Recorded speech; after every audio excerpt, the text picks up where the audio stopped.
ऐतिहासिक जंग सैलाब, उससे पता चलता है ये जीत एक बहुत बड़ा जवाब होगा और यहाँ पर से नीतीश बाबू की सरकार का पतन किस दिन शुरू हो जाएंगे। हर हर महादेव। एक हमारे नेता आदरणीय रामविलास पासवान जी के जितने समर्थक पूरी मजबूती से गोलबंद होकर एक एक आदमी भारतीय जनता पार्टी के प्रत्याशी केदार बाबू को वोट करने जा रहा है।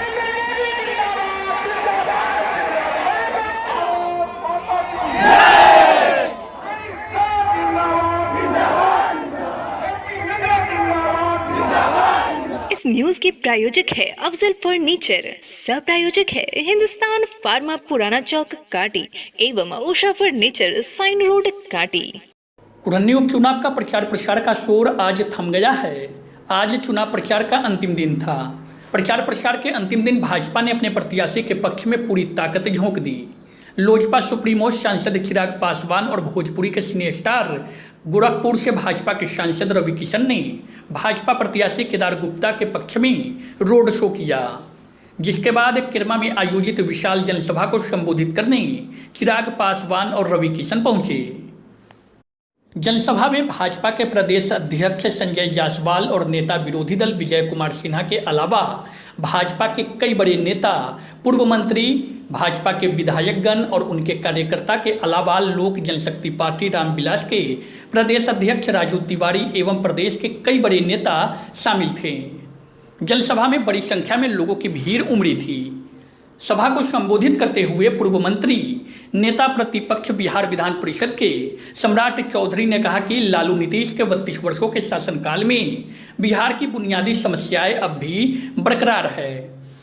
कुरन्नी में भाजपा प्रत्याशी को जिताने की अपील करते हुए लोगों से उन्होंने कहा कि यह जीत नीतीश के विदाई का संकेत होगा। उन्होंने एनडीए शासनकाल में नीतीश के साथ गठजोड़ के मसले पर भी बहुत कुछ कहा। उन्होंने कहा कि एनडीए गठबंधन में भाजपा ने हमेशा से नीतीश कुमार की गलत नीतियों का विरोध किया था। सम्राट चौधरी ने कहा कि बिहार में दारू और बालू माफियाओं का राज चल रहा है। उन्होंने कहा कि कुरन्नी में भाजपा की जीत का असर 2024 और 25 में नीतीश पर भारी पड़ेगा। वहीं पूर्व मंत्री रामसूरत राय ने कहा कि जिस समय हम मंत्री थे, बिहार में गरीबों को जमीन देकर उनके लिए पक्का मकान की व्यवस्था कर रहे थे, गरीबों के लिए मोदी नगर बसाने की कवायद कर रहे थे। यह बात बिहार के मुख्यमंत्री को नागवार गुजरा था, जिसके कारण आज भी हजारों लोगों को भूमि के अभाव में उनको पक्का मकान नहीं मिल रहा है। पूर्व मंत्री सुरेश शर्मा ने जनसभा को संबोधित करते हुए केदार गुप्ता के पक्ष में वोट कर भाजपा को जिताने की अपील जनसभा में आए लोगों से किया। वही जनसभा समाप्त होने के बाद लोजपा सुप्रीमो चिराग पासवान, सांसद रवि किशन और भाजपा के कई नेताओं ने रामदियालू स्थित एक होटल में प्रेस वार्ता की। चिराग पासवान ने कहा कि आज की अप्रत्याशित भीड़ यह दर्शाता है कि पूरा कुरन्नी भाजपामय हो गया है। उन्होंने कहा कि इसी कुरन्नी में जिस प्रकार से चुनावी सभा के दौरान मुख्यमंत्री के सभा में लोगों की नाराजगी दिखी थी, इससे स्पष्ट हो चुका है कि कुरन्नी में भाजपा की जीत निश्चित है। उन्होंने कहा कि नीतीश कुमार का पतन कुरन्नी में भाजपा की जीत के साथ ही शुरू हो जाएगा। वहीं सांसद रवि किशन ने कहा कि आज रोड शो और जनसभा में कुरन्नी की जनता की अपार भीड़ भाजपा प्रत्याशी की जीत पर सांकेतिक मुहर है। 5 दिसंबर को कुरन्नी की जनता भाजपा को वोट देकर 8 दिसंबर के रिजल्ट से पहले ही आज की यह भीड़ भाजपा के पक्ष में जीत सुनिश्चित कर दिया है।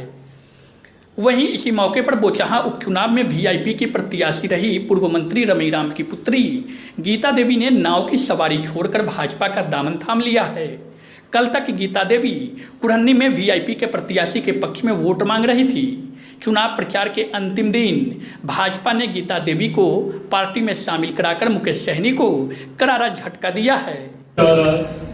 वहाँ इतना मैं विश्वास से जरूर कह सकता हूँ, और मैं आप तमाम पत्रकार साथियों से भी मैं कहूंगा कि अगर आपको ऐसा लगे कि मैं कोई बड़ी बात बोल रहा हूँ तो तुरंत मुझे टोक दीजिएगा।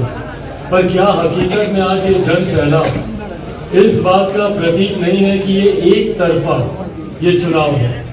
हम लोग की लड़ाई सिर्फ मार्जिन को लेकर संभवतः हो सकती है, पर जितनी जानकारी और जितना अनुभव आज प्रचार करके यहाँ पर मुझे मिला और हमारी पार्टी के तमाम राष्ट्रीय पदाधिकारी कई दिनों से यहाँ पर कैंप और कैंपेनिंग दोनों कर रहे हैं, उनके माध्यम से जो जानकारी मुझे मिली, ये इस बात को, हमारे इस विश्वास को बढ़ाती है कि यहाँ पर एनडीए के हमारे प्रत्याशी केदार प्रसाद गुप्ता जी की जीत भारी मतों से यहाँ से होने वाली है। और उसके कई कारण भी हैं।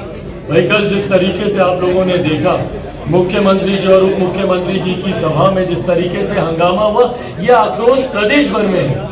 मुख्यमंत्री जी की नीतियों को लेकर यह आक्रोश पूरे प्रदेश में चल रहा है। जहां अभ्यर्थी परेशान है, वहीं शिक्षक से लेकर छात्र से लेकर पासी समाज के लोग जिस तरीके से उनके ऊपर लाठियां बरसाई गई। तो मुख्यमंत्री जी का ये जो रवैया रहता है, सिर्फ लाठियां चलाना, जो अपने हक अधिकारों की मांग को लेकर जो लोग सड़क पर उतरते हैं उसके खिलाफ मुख्यमंत्री जी का ये जो रवैया है, इससे पूरे बिहार की जनता आक्रोशित है। लोक जनशक्ति पार्टी रामविलास और हमारे तमाम पदाधिकारी साथियों ने इस उपचुनाव में ये फैसला लिया कि हम लोग भारतीय जनता पार्टी के प्रत्याशी का समर्थन करेंगे।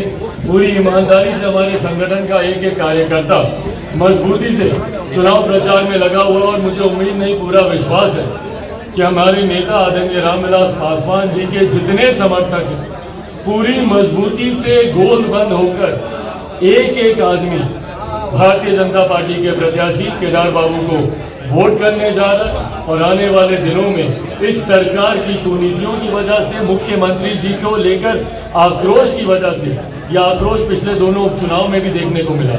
हकीकत है मुख्यमंत्री जी अपना जनाधार पूरी तरीके से खो चुके हैं, उनका जन समर्थन पूरी तरीके से खो चुका है। परिणाम स्वरूप उनको आज डेस्परेशन में उनको तमाम तरीके के प्रयास करने पड़ रहे हैं अपने प्रत्याशी की इज्जत तक बचाने के लिए। उनको मेहनत करनी पड़ रही है कि कम से कम उनकी जमानत बचे। पर आज की तारीख में कुंडली में आकर इतना मैंने देख लिया कि यहाँ की जनता ने मन बना लिया और एनडीए के प्रत्याशी की जीत सुनिश्चित है। की ऐतिहासिक जीत, एक ऐसी जीत जो कि एक आक्रोश में देख रहा हूँ, जो भाजपा की पीठ में, हमारे यशस्वी प्रधानमंत्री मोदी जी की पीठ में नीतीश कुमार जी ने जो छुरा घोंपा था। हम चाहते तो भारतीय जनता पार्टी, मोदी जी चाहते हैं भारतीय जनता पार्टी का कोई मुख्यमंत्री होगा, लेकिन जो उन पर एहसान किया गया, जो उनके साथ कार्य करके उनको आगे बढ़ाया गया, उनके नाम को आगे बढ़ाया गया, और उसमें मोदी जी का, भारतीय जनता पार्टी का बहुत बड़ा योगदान है। आज उसको मैं जब जनता के यहाँ जन सैलाब देखा है, ऐतिहासिक जन सैलाब, उससे पता चलता है ये जीत एक बहुत बड़ा जवाब होगा। और यहाँ पर से नीतीश बाबू की सरकार का पतन किस दिन शुरू हो जाएंगे। 5 तारीख को चुनाव होगा और 8 को रिजल्ट आएगा, और उसके बाद पतन की शुरुआत झूठ हार होगी। और यही मैं कहना चाहता हूँ कि धन्यवाद बिहार, धन्यवाद विधानसभा के, बहुत प्रसन्नता भई है आगे। हर हर महादेव।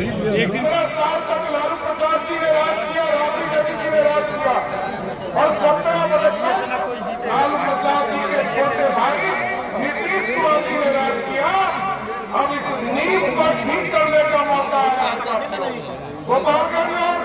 कोटामा की जनता ने तो भारतीय जनता पार्टी सरकार को मत दिया, लेकिन कुरंडी यदि हम जीतते हैं साथियों, हम आपको गारंटी देते हैं कि नीतीश कुमार 2025 में बिहार के मुख्यमंत्री नहीं रह पाएंगे। इसके लिए आशीर्वाद मांगने आया। और आप लोग नींव जानते हैं, क्योंकि आपके मत से बिहार का तकदीर बदलने वाला। बिहार के मुख्यमंत्री कल या परसों आएंगे आपके बीच में, कहते गए हैं कि हम बहुत काम कर रहे हैं।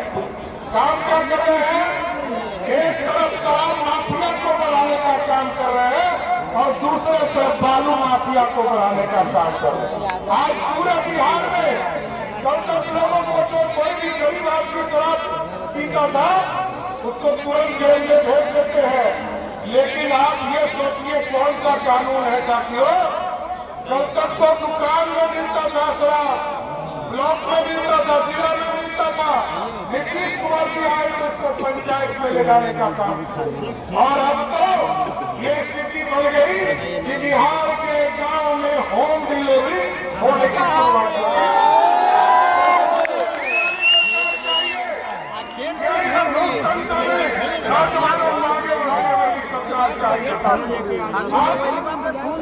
सरकार बिहार के नौजवानों को रोजगार देंगे। हम और आप सूरत यहाँ बैठे हैं, यहाँ पर हम लोगों ने 11,000 लोगों की बहाली की साथियों, और अब बहाली कब की? 26 जून 2022 को। 15 जून को सबकी पोस्टिंग कर दी मुजफ्फरपुर में। लेकिन जब ये गठबंधन वाले दोनों मिले और टू कुमार जी के साथ तो वही प्रोविजन की बात शुरू कर दी। कल तक नौकरी की चर्चा करते थे, जो हम लोगों ने नौकरी दिया मई में, जून में, उसी को फिर से नियुक्ति पत्र देकर आपके बीच में ठगने का काम शुरुआत कर रहे हैं। आपको सोचना होगा, आपको सोचना होगा कि बिहार कहाँ जा रहा है। बिहार की चिंता करनी होगी। अति पिछड़े समाज के लोगों के लिए लगातार भारतीय जनता पार्टी लड़ने का काम कर रही है। आपने देखा कि 2015 के चुनाव में, 2020 के चुनाव में भी हम लोगों ने अति पिछड़े समाज के उम्मीदवार को यहाँ से चुनाव लड़ाने का काम किया। लेकिन नीतीश कुमार और राष्ट्रीय जनता दल के लोगों ने चरित्र बदलने का काम किया था। आज देखिए, सुप्रीम कोर्ट बार बार कह रहा है कि बिहार के लोगों को न्याय दो, बिहार के पिछड़ों को न्याय दो। लेकिन नीतीश कुमार अपने जिद में बिहार के अति पिछड़ों का आरक्षण खत्म करना चाहते हैं। साथियों, आपको चिंता करनी होगी, चर्चा भी करनी पड़ेगी। आज देखिए, आज लोगों की चर्चा चिंता कीजिए। हम लोग 2019 में आपके बीच में आए थे, तो लोगों ने कहा कि राम मंदिर कब बनेगा। आज इस तरह टेंट में आप बैठे हैं साथियों, तो लोग कहते थे कि प्रभु श्री राम पिछले 400 वर्षों से इस देश में इंतजार कर रहे हैं कि हमको भी कोई टेंट में निकाल कर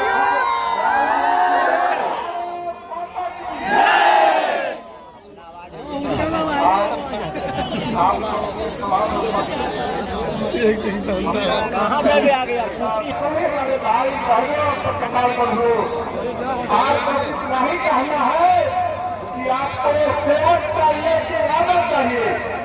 अगर आपको सेवक चाहिए तो आप केदार गुप्ता को सेवक चाहिए, आपकी सेवा करेगा। और राजा जो है बात करता है, उसको सभी वोट कर दीजिए। आप केदार गुप्ता आपका काम करेगा। केदार गुप्ता के बीच में हम सब लोगों की जीत बनाई है। आप बोलिए केदार गुप्ता को जिताइएगा ना? अगर जिताइएगा तो केदार गुप्ता जिंदाबाद, केदार गुप्ता जिंदाबाद। केवल आप 5 तारीख को कमल निशान पर अपनी उंगली दबा करके और ऐसा प्रदर्शन कीजिए कि 50,000 केदार गुप्ता जीते। और नरेंद्र भाई मोदी को पुरहर से मैसेज जाए कि 24 का चुनाव इसी रफ्तार से हम लोग बिहार में जिता करके भेजेंगे सभी व्यक्ति को।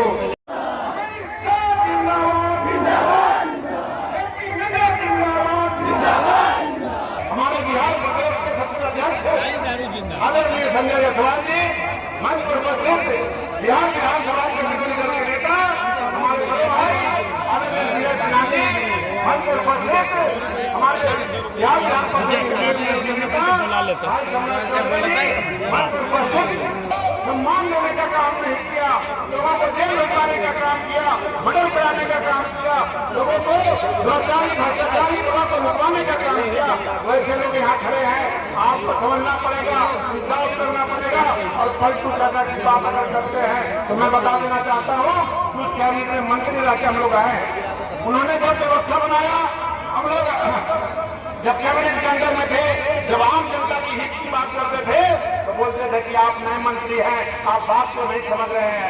मैं कहता था कि मैं गरीबों को जमीन देना चाहता हूं, मैं गरीबों का मोदी नगर बसाना चाहता हूं, मैं मोदी को भी मोदी के नाम पर मैं चाहता हूं कि गरीब ये स्मार्ट गांव में रहे।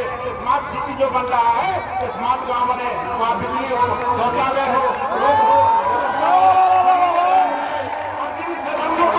जमीन भूमि ही है, वैसे सदन को भी मैं जमीन देने का काम करूंगा। इस कारण वो निकला गए और उन्होंने लोग का काम किया।